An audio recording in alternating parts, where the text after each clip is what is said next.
Yes, you can be A millionaire. Millionaire बनने के लिए सबसे ज्यादा जरूरी जो चीज होती है वो होते हैं माइंडसेट। अगर आपका माइंडसेट राजा का है तो राजा का बन जाओगे, लेकिन अगर आपका माइंडसेट सर्वेंट का है तो राजा बन भी गए तो सब कुछ गवा दोगे। कोई भी चीज दुनिया में दो बार होती है, एक बार दिमाग में, दूसरी बार फिजिकल वर्ल्ड में। बिना दिमाग में हुए फिजिकल वर्ल्ड में होने के चांसेस नेग्लिजिबल है। ठीक है।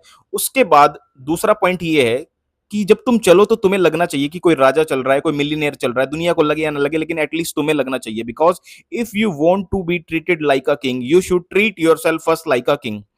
उसके बाद तीसरी चीज जो एक मिलियनेयर करता है वो कटे फटे कपड़े पहनना बंद करो। ये बदकिस्मती लेकर के आते हैं आपको। हम अक्सर क्या करते हैं कि सोक्स है ना फटी हुई पहन लेते हैं, सोचते हैं कि ये किसी को दिखाई नहीं देगी। लेकिन मिलियनेयर ऐसा करता ही नहीं है, वो नई ही पहनता है। ठीक है। तो आपकी जो सोक्स है वो अच्छी कंडीशन में हो। उसके बाद जब भी आप रात को सो तो ऐसे कपड़े पहन के सो कि कोई बंदा अगर 1 बजे भी बुलाने आ जाए ना तो आपको कपड़े चेंज करने का सोच दिमाग में भी ना आए। उसके बाद की मैं आपको एक चीज बता देता हूँ, वो सारे स्टेटमेंट्स को बोलना बंद करो जो मनी के लैक को शो करते हैं। मनी, पैसा कमाना बहुत ज्यादा मुश्किल है, money does not grow on trees. ठीक है। और अमीर लोग कंजूस होते हैं। जब आप ये स्टेटमेंट बोलते हो तो आप बता रहे हो कि भाई पैसा आया वो तब कंजूस है। तो यानी यहां आप पैसे को बुरा बता रहे हो। तो पैसे को बुरा बता रहे हो तो वो चीज आपके पास क्यों ही आएगी? किसी भी इंसान को, किसी भी चीज को आप बुरा बोलोगे तो वो चीज आपके पास कभी आएगी ही नहीं। अब बोलना क्या है?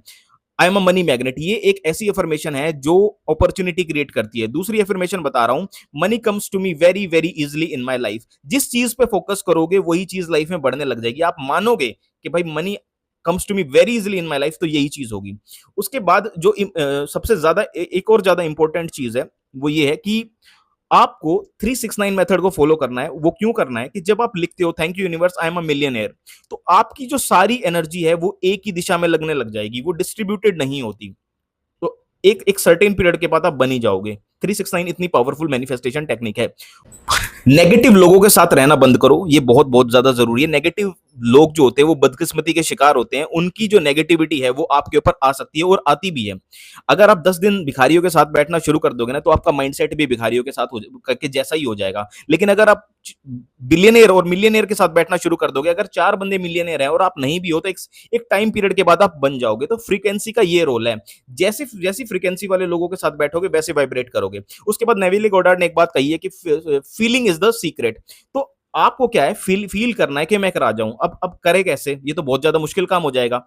तो अपने ब्रेन को ट्रेन करना है। ट्रेन करने की मैं एक एक्टिविटी बता देता हूं। आप किसी भी होटल में चले जाइए, वहां पे पानी या चाय पी के आ जाइए और वहां पर जितनी देर बैठिए, वहां की जो एनर्जी है आपको अच्छे तरीके से एब्जॉर्व करनी है और ये सोचना है, अपने माइंड को बार बार बताना है this is where I belong. जब अपने माइंड को आप कोई चीज बार बार बताते हो तो वो चीज वो मानना शुरू कर देता है। जैसे अगर आप एक चूहे को बताओ रोज बार बार कि तू शेर है, तू शेर है, तू शेर है, कुछ टाइम के बाद वो शेर जैसा एक्ट करने लग जाएगा, शेर बनेगा तो नहीं।